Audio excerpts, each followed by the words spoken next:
Bueno, tengo poco tiempo y tengo mucho que hablar, así que comenzamos. Estamos en una serie en el libro de Isaías y hemos llamado a esta serie Paz en un mundo caótico.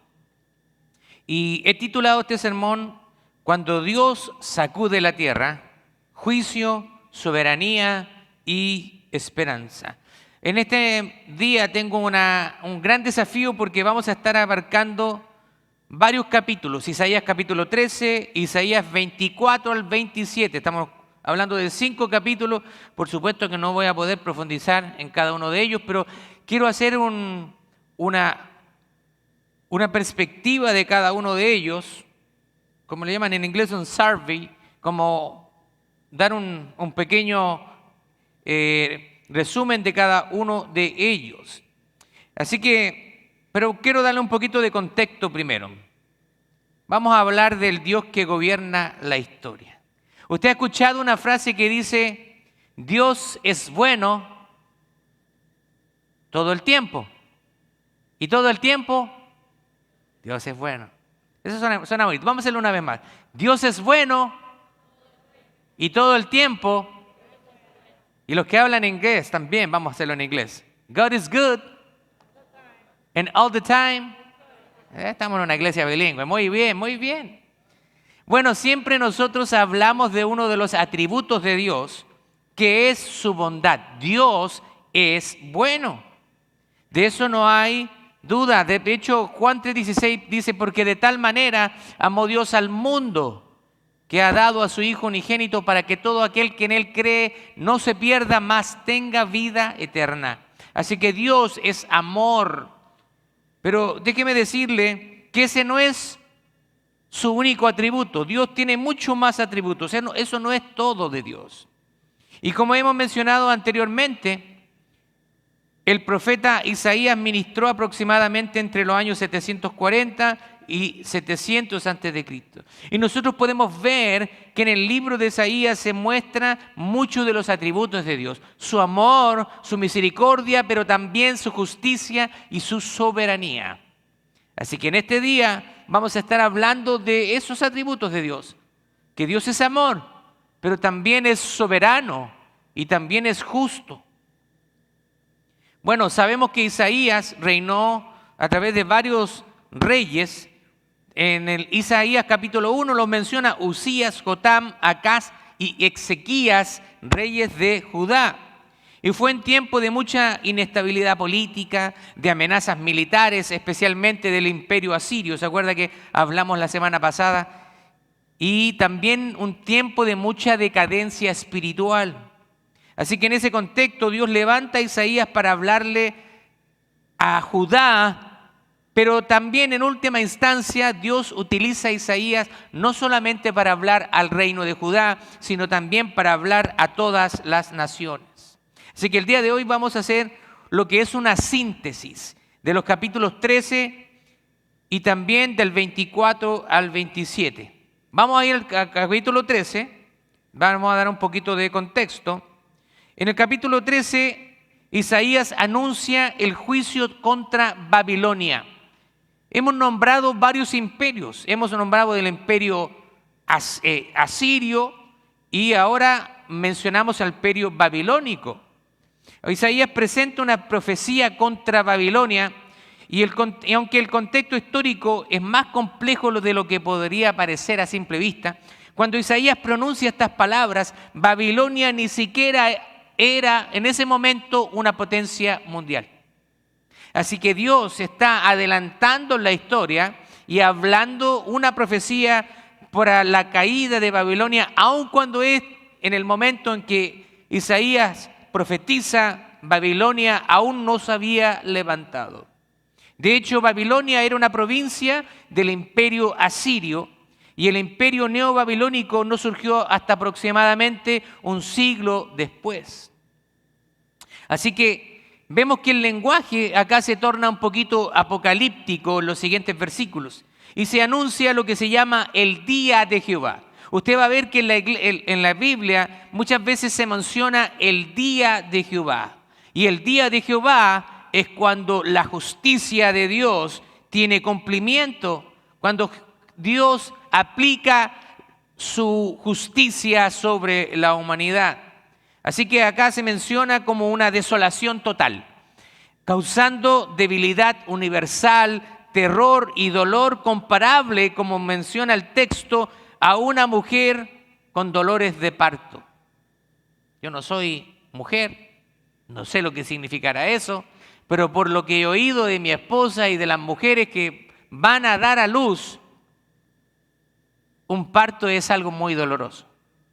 Ahora obviamente que la medicina lo ha hecho un poco más llevadero, pero sabemos que dar a luz un bebé significa un dolor para la mujer.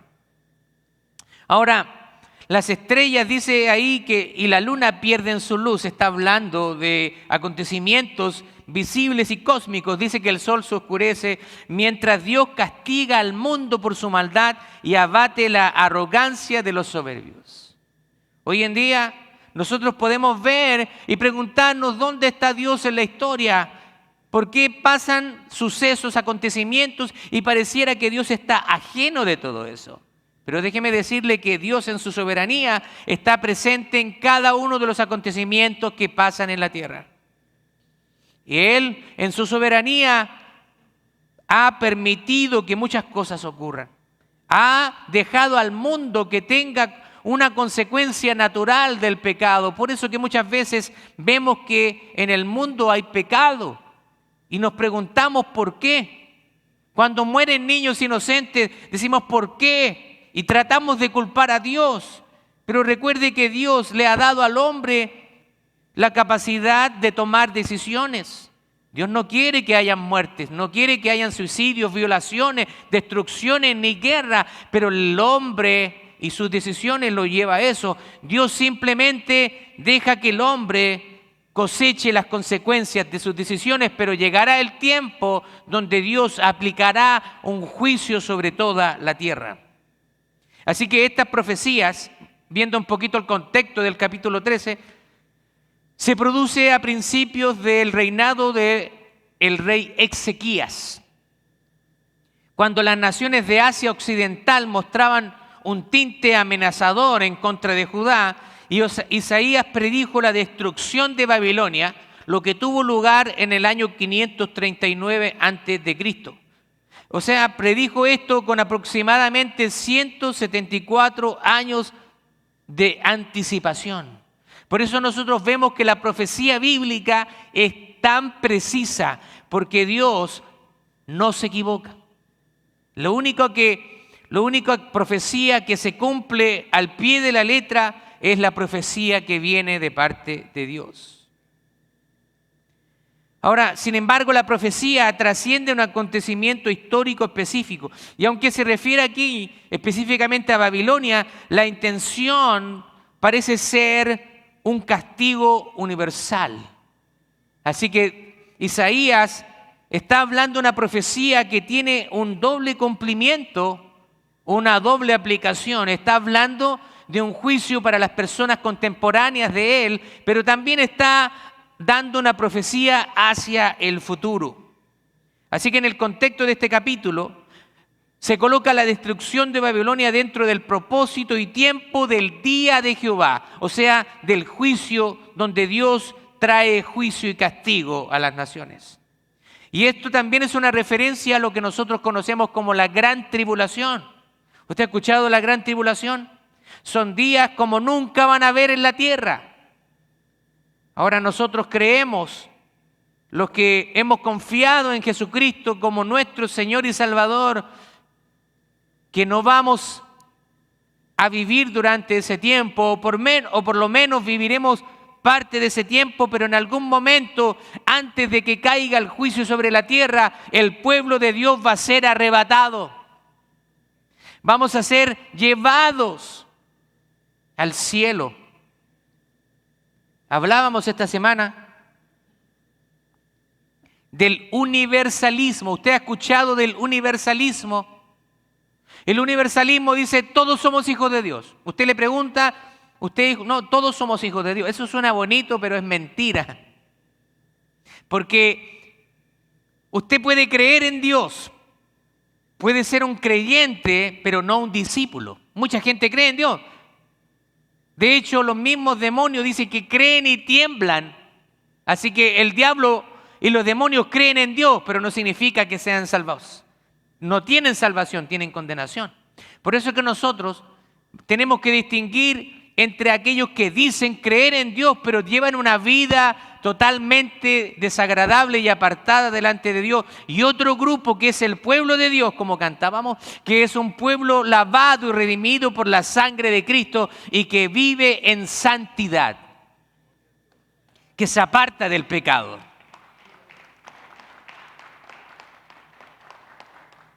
Ahora vamos a pasar a Isaías 24, 27, antes de leer el texto. Estos forman lo que se llama el mini apocalipsis. De los capítulos 24 al 27 están relacionados porque tienen un lenguaje muy apocalíptico. Y hay una sección que describe un juicio global, un juicio cósmico que va más allá de un evento local. Isaías 24 comienza declarando la devastadora ira de Dios. La ira de Dios. Muchas personas solamente quieren ver a ese Dios que murió en la cruz, un Dios que no es bueno, que desea cosas buenas para nosotros, pero no quiere ver a ese Dios justo, a ese Dios que disciplina y azota a todo aquel que tiene por hijo. No quieren ver a ese Dios. Dicen, no, Dios es demasiado bueno como para castigar. Pero Dios es demasiado santo como para dejar el pecado sin castigo. Así que todo pecado está bajo la ira de Dios. El pecado va a ser castigado por Dios y todos aquellos que rechacen al Señor recibirán su castigo por haberlo rechazado. Dios le da la oportunidad a todos. Pero solamente aquellos que dicen, Señor, soy un pecador, te entrego mi vida, quiero desde este día que tú me inscribas en el libro de la vida, hazme un hijo tuyo, perdóname.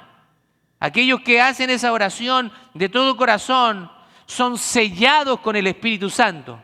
Y desde ese momento, ese sello es la garantía de su redención, para que cuando Cristo venga, Cristo va a venir a buscar a su pueblo.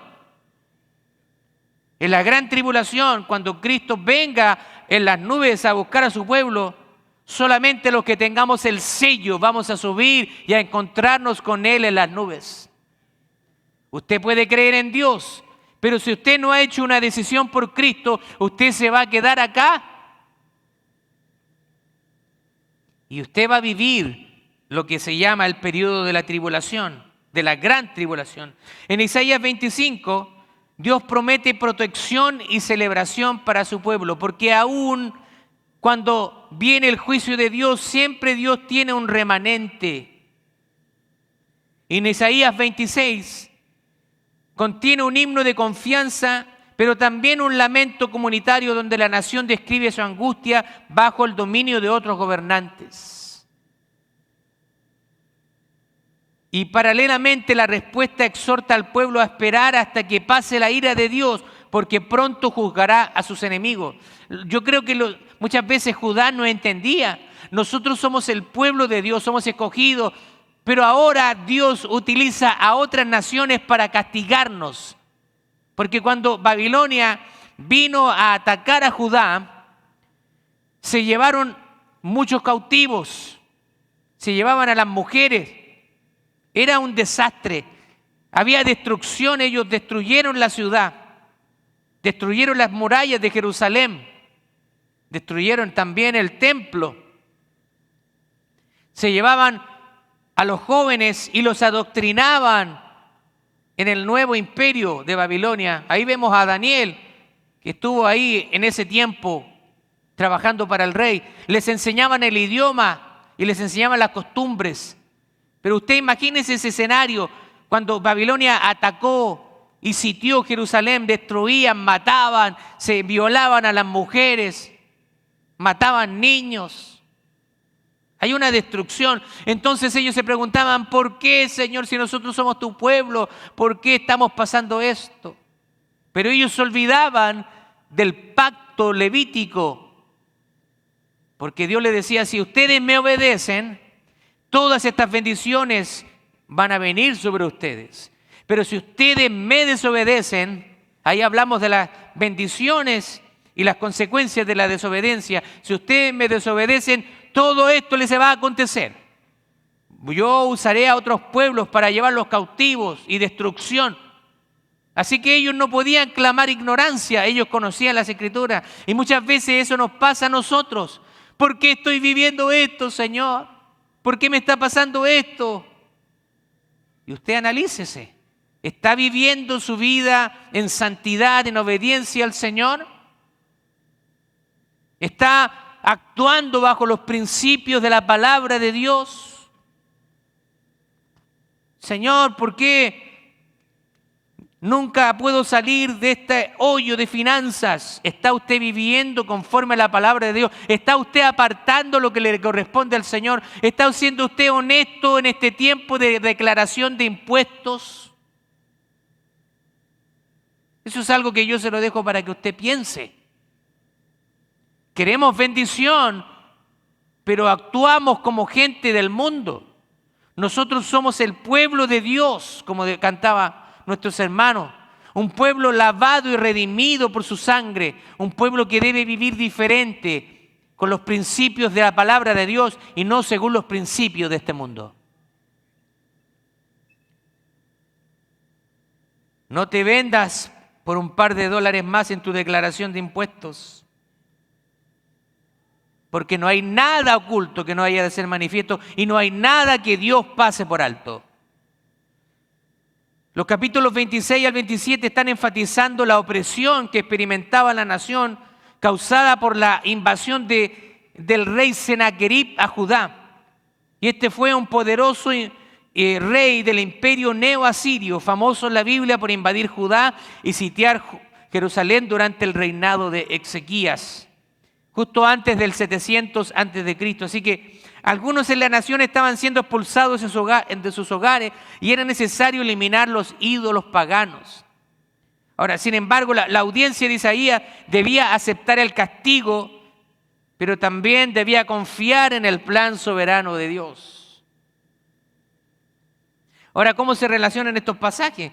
Estos capítulos funcionan como una unidad entre el presente y el futuro. El capítulo 26 es un himno. Nosotros no lo podemos ver porque está en español, pero en el idioma original, que es en hebreo, es un canto de alabanza, es un himno de esperanza.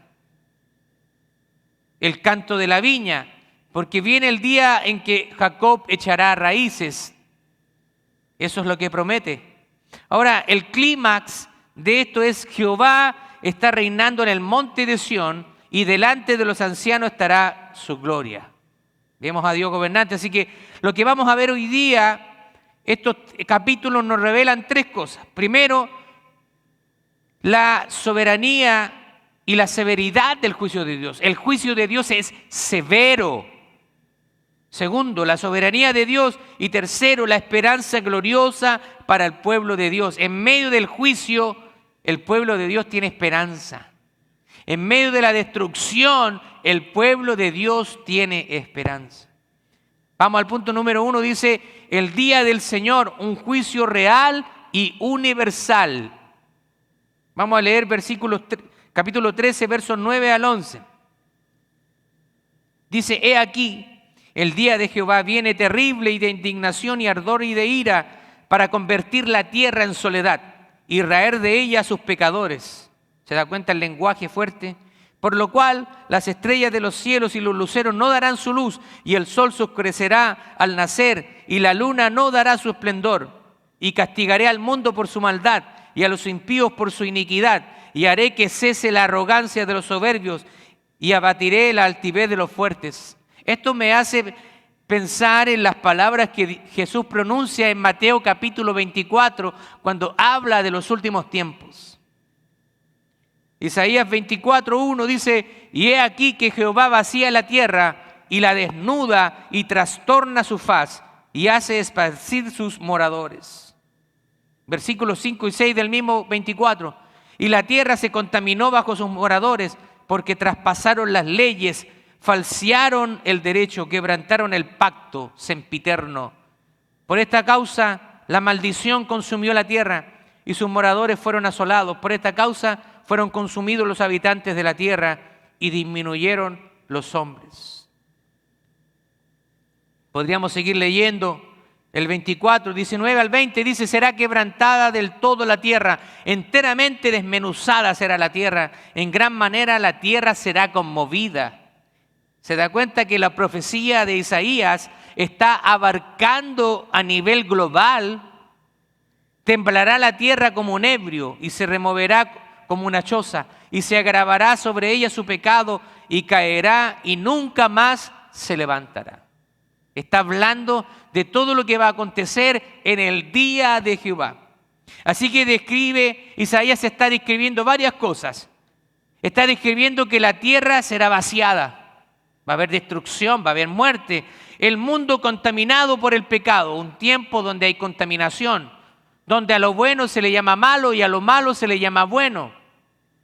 Los cielos conmovidos.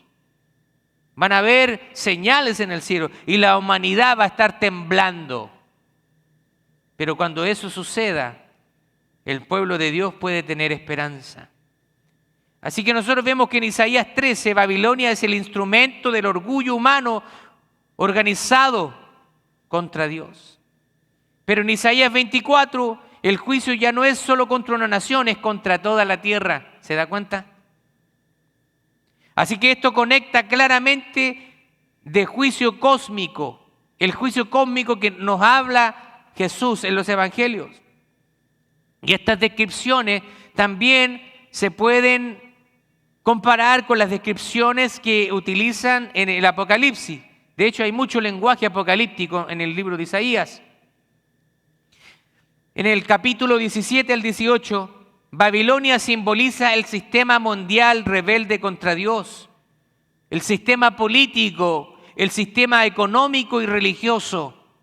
Eso representa Babilonia, pero en cuanto a corrupción.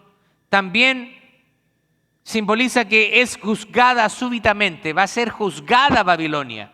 Y su caída provoca lamentación en la tierra.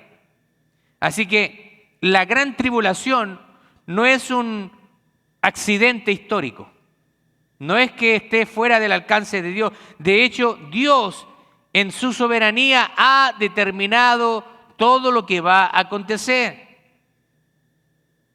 Y nosotros vemos que Dios no ignora el mal, no es ignorante del mal. A veces nosotros pensamos que Dios no hace nada contra el mal, pero Dios es un Dios justo y da el castigo a quien lo merece. Dios no tolera eternamente la rebelión. Alguien puede estar en rebelión contra Dios, pero llegará el tiempo donde ya Dios emite un juicio. También vemos que Dios es santo. Pero aquí nosotros debemos también notar algo importante, porque el juicio de Dios no contradice su bondad. Pero ¿cómo? Si Dios es bueno, ¿cómo va a destruir? Pero es que Dios tiene que castigar el pecado y muchas veces eso va a significar la destrucción. Nosotros vemos acá en Isaías, el pueblo de Judá muchas veces fue disciplinado y Dios utilizó a otras naciones para venir a traer destrucción, porque ellos habían faltado, habían pecado, habían desobedecido el pacto. Déjeme decirle que si usted vive en obediencia, usted va a experimentar una vida plena. Pero si usted vive en desobediencia, no espere que las bendiciones de Dios le alcancen. Si usted es un hijo de Dios y vive en desobediencia, la disciplina del Señor va a estar sobre usted. La palabra del Señor dice que cuando nosotros no hacemos lo que tenemos que hacer, o lo que se llama el pecado de omisión, sabiendo hacer lo bueno, no lo hacemos, nos es contado como pecado. Así que incluso cuando usted quiera excusarse diciendo, bueno, yo mejor no hago nada, usted está pecando porque no lo está haciendo. Está pecando por omisión.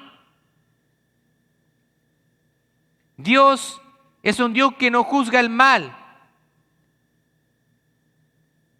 porque Él sea malo, sino que Él juzga el mal justamente porque Él es demasiado bueno.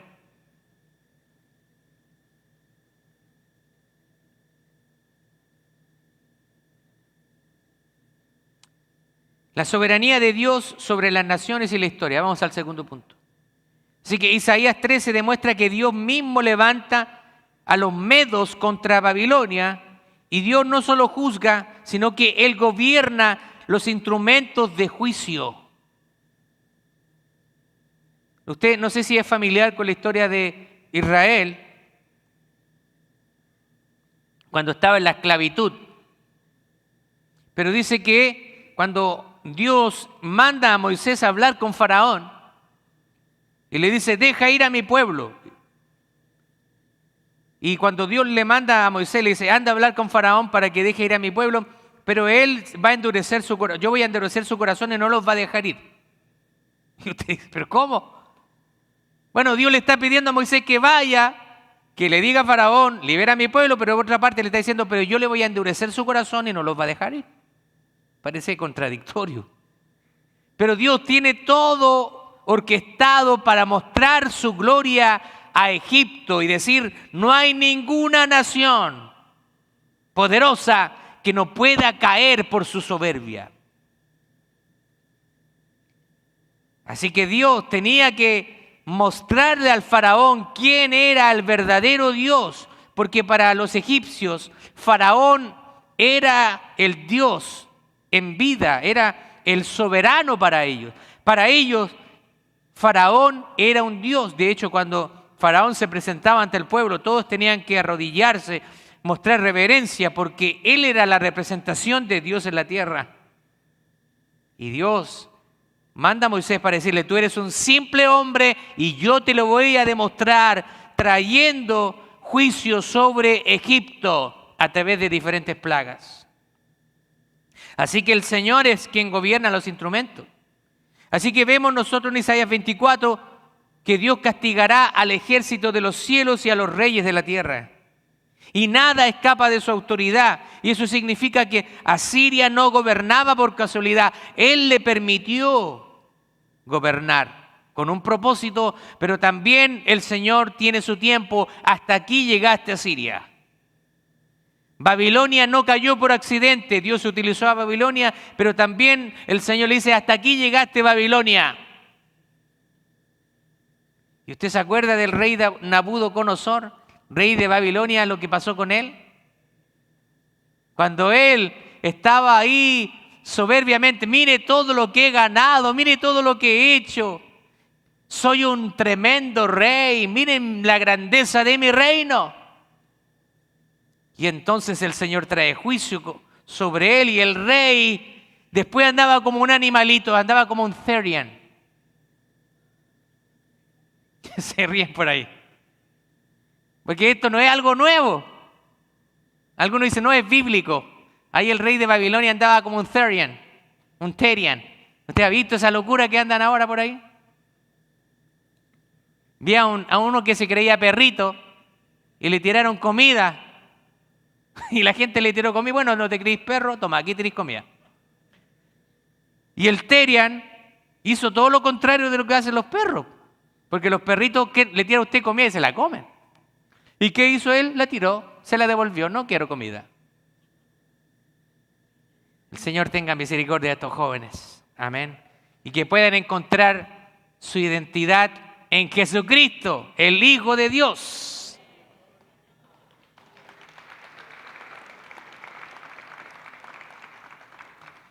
Así que las potencias actuales no se levantan fuera del control divino. Toda potencia que se levante y que se ponga en contra de Dios va a caer. Algunos dicen que en el periodo de la gran tribulación y los reinos que están ahí, nadie puede clasificar a los Estados Unidos en ninguno de esos reinos. Es interesante eso. La gran tribulación misma no es un caos que está fuera de control, es un plan soberano de Dios que se está ejecutando. Isaías 25:1 declara lo siguiente: has hecho maravillas, tus consejos antiguos son verdad y firmeza. Así que Dios, para que usted sepa, Dios no improvisa, Dios no reacciona a algo que Él no sabía, y Dios ejecuta lo que determinó desde la eternidad, porque Dios es soberano. Ahora, para una iglesia que vive en incertidumbre cultural, política y moral, esta verdad es profundamente consoladora. Nuestra esperanza no está en un país, nuestra esperanza no está en un presidente o en un gobierno, en un partido político. Nuestra esperanza está en Jesucristo, el Hijo de Dios.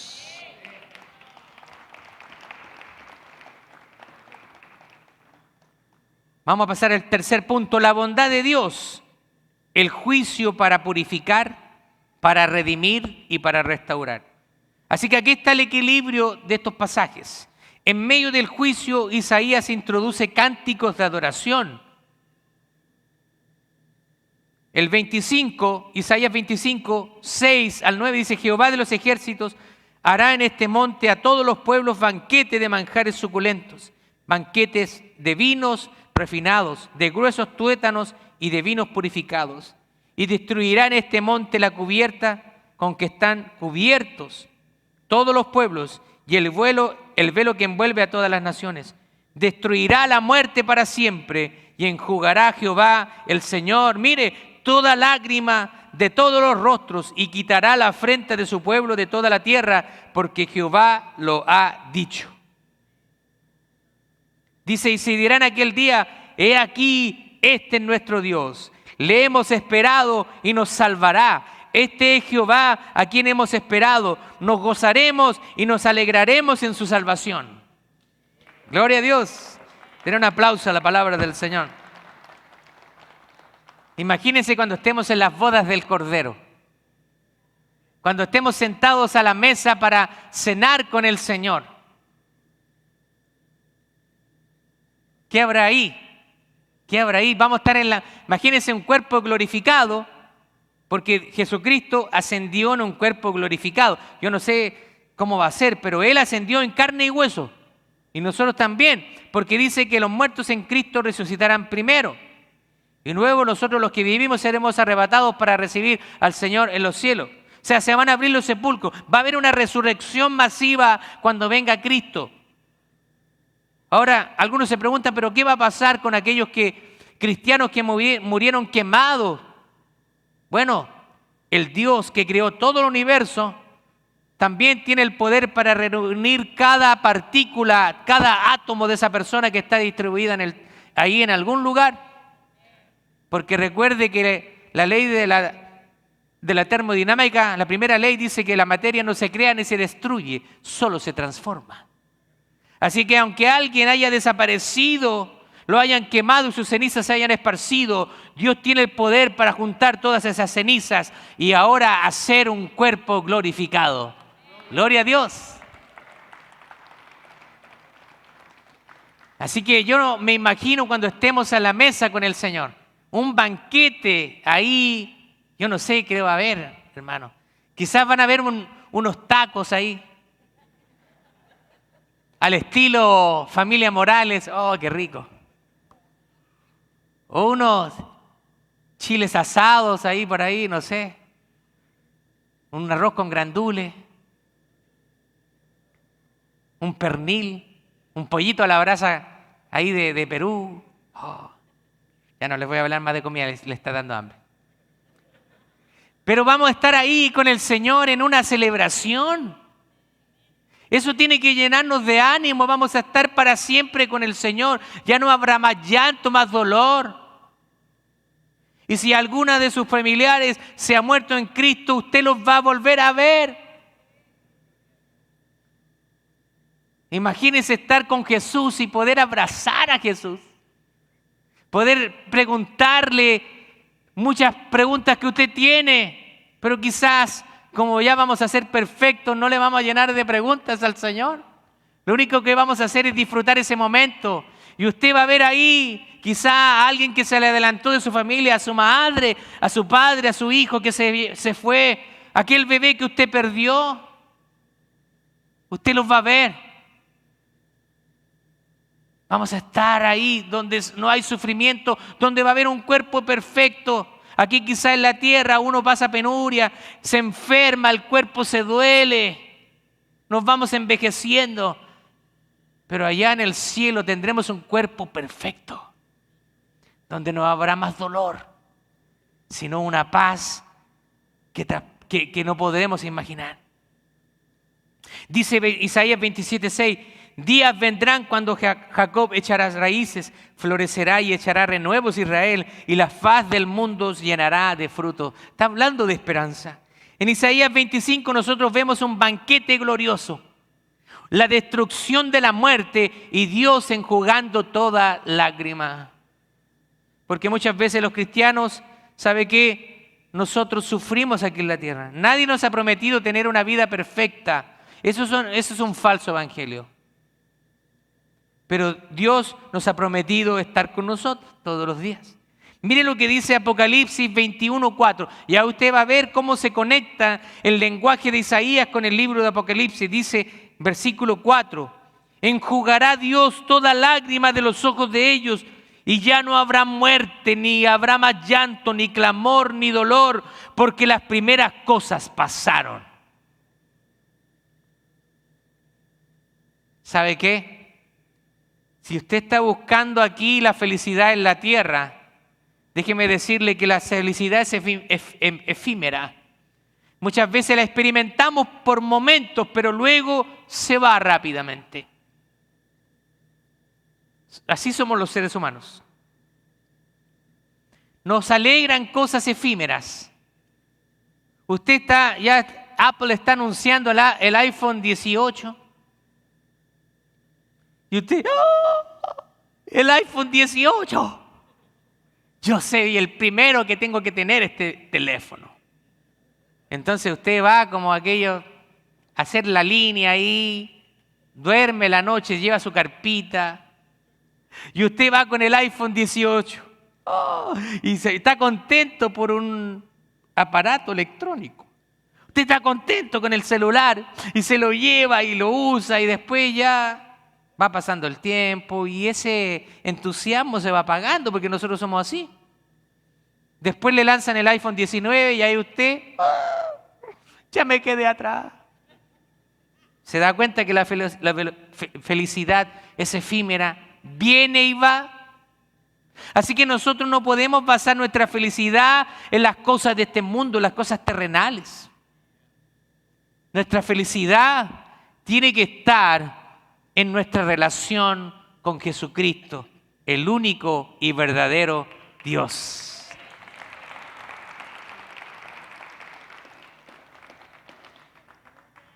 El juicio no es el final de la historia. El juicio es el camino hacia la restauración de todas las cosas. Porque el Señor dice que habrá cielo nuevo y tierra nueva. Isaías 27 habla de Israel como una viña que Dios cuida. A pesar de que trae juicio, pero también mantiene un remanente fiel. Por eso que muchas veces se ataca a la iglesia.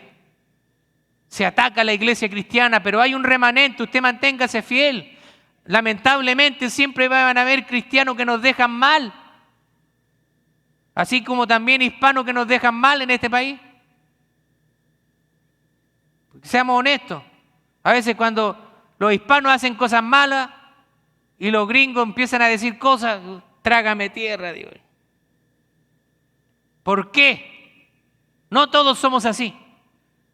No todos andamos poniendo la música a las 12 de la noche, haciendo fiesta.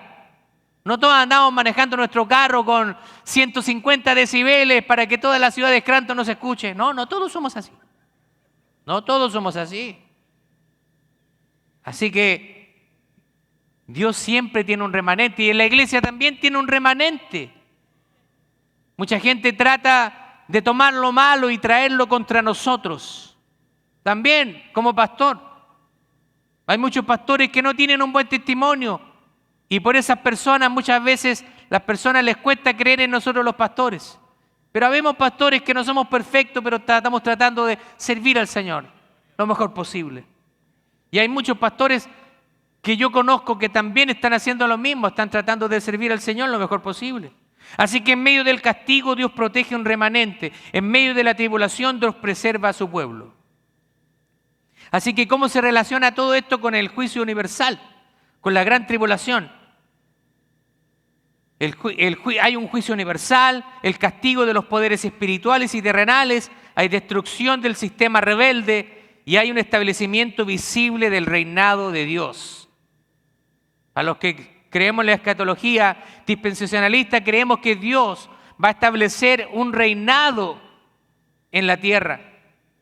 Isaías nos muestra que el día del Señor tiene cumplimientos históricos parciales, pero también un cumplimiento escatológico final.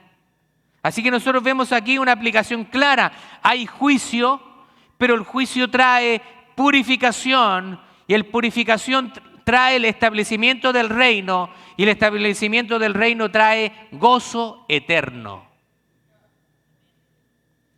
Quiero darle algunas cositas antes que nos vamos. Primero, vivamos con sobriedad y santidad.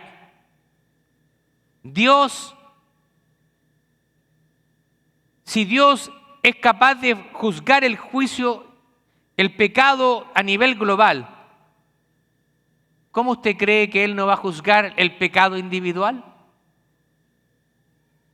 La gracia no elimina la santidad, porque muchas veces nosotros pensamos que estamos en los tiempos de gracia.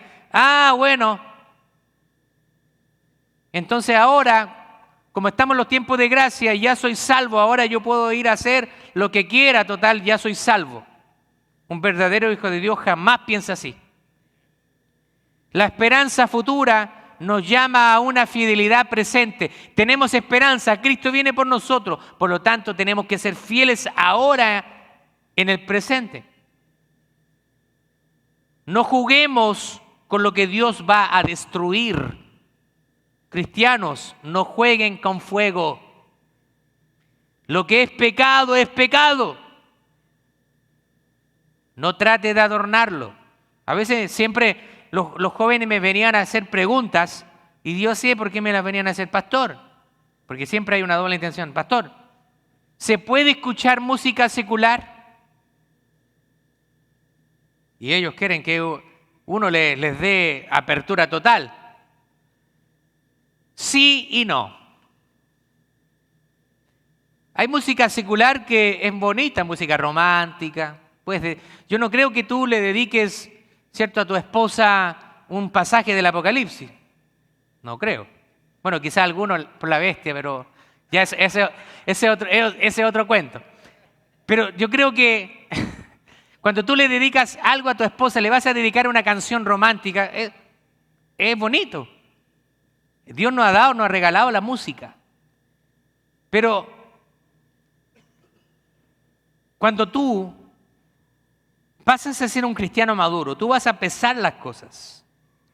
Lo que te edifica y lo que no te edifica. Y un poquito de levadura leuda toda la masa. Así que si yo veo tu playlist y tienes un 90% de un personaje llamado Bad Bunny, y tienes un 10% de alabanza cristiana, cuestiónate tu cristianismo. Algo pasa contigo. Si tú te alegraste al ver el espectáculo del Super Bowl, cuestiónate si eres realmente un cristiano maduro. Si te alegraste porque mostraron tu bandera y te manipularon con el cuento de el amor vence el odio y no te fijaste en los detalles que mostraron en el Super Bowl, 2 hombres haciendo cosas obscenas y toda esa basura que mostraron en el Super Bowl. Yo lo vi después porque ni siquiera tuve tiempo para verlo, estaba resolviendo un problema. Y si te alegras porque cantaron en español, pero cantaron una basura, si eso te identifica a ti, cuestiónate tu cristianismo, cuestiónate tu madurez espiritual. Yo podría decir, Bad Bunny nombró a Chile y lo nombró de los primeros. ¿Qué me interesa que haya nombrado a Chile? Si ese hombre no representa la cultura hispana, los hispanos somos más que eso. Los hispanos somos gente de valores, donde valoramos las relaciones familiares, donde valoramos el matrimonio, la buena crianza de los hijos. Esos somos los hispanos, no esa basura que nos muestran. Eso no nos representa a nosotros. Segundo, descansemos en la soberanía de Dios. Vivimos en tiempos de confusión moral, de inestabilidad política, de decadencia cultural. Pero Isaías nos recuerda que Dios sigue en el trono. Algunos están preocupados y obviamente que humanamente podemos preocuparnos de lo que está aconteciendo en el Medio Oriente, porque son conflictos que tienen repercusiones globales, pero Dios está en el trono. La tribulación futura no escapará de su control, mucho menos de lo que está sucediendo actualmente. Él está en el trono gobernando. Tercero, descansemos en la esperanza que tenemos. Isaías 25:9 dice, he aquí, este es nuestro Dios, le hemos esperado. Dios nos da esperanza. Nuestra esperanza no es escapar de la historia, es ver el cumplimiento del plan de Dios en medio de la historia. La iglesia no vive en pánico, vive con esperanza. La iglesia vive con una expectativa del regreso de Cristo y no afanado en las cosas del mundo presente. Y por último, adoremos al Señor aún antes del cumplimiento de todo esto. Porque la Biblia dice que frente a Él se doblará toda rodilla de los que están en los cielos y en la tierra y debajo de la tierra, y toda lengua confesará que Jesucristo es el Señor, para gloria de Dios Padre.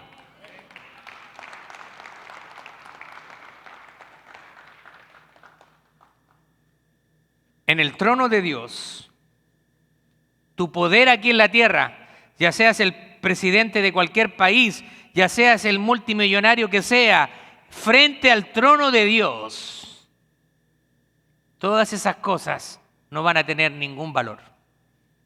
Frente al trono de Dios, simplemente va a importar si tú le entregaste tu vida a Cristo mientras aún vivías. Y si tú lo hiciste, entonces escucharás esas palabras. Buen y siervo fiel. Buen y siervo fiel. Esas palabras. Yo sé que hay muchos que están pasando dolencia. Mi esposa con sus migrañas. Hermana Elsa, mi hermano Pedro también, que apenas llega ahí después de sus quimioterapias, pero llega a la iglesia. Van a escuchar esas palabras, hermano Pedro. Buen siervo y fiel. En lo poco fuiste fiel. En lo mucho te pondré, dirá el Señor. Entra en el gozo de tu Señor. Tenemos a nuestra hermana Silvia, está hospitalizada, si usted no lo sabe. Aquí está nuestro hermano Jorge solito porque nuestra hermana Silvia está en el hospital. Pero tenemos esperanza. Algunos vamos a partir primero, otros después. Pero lo que sí está por seguro es que todos nos vamos a reunir con el Señor allá arriba. Denle un aplauso al Señor.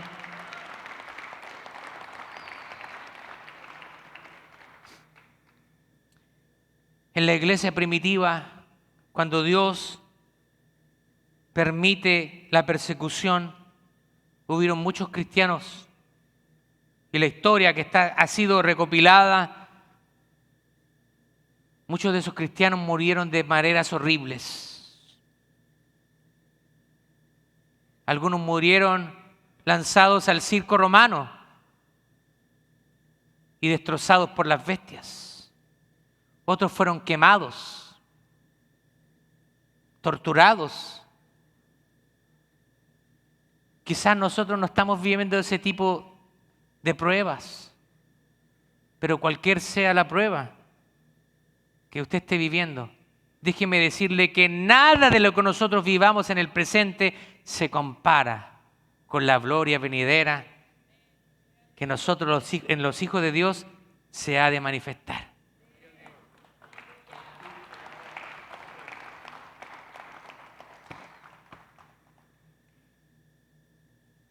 Dios es bueno. Y todo el tiempo. God is good. And all the time. Dios es bueno. Cristo viene. Cristo viene.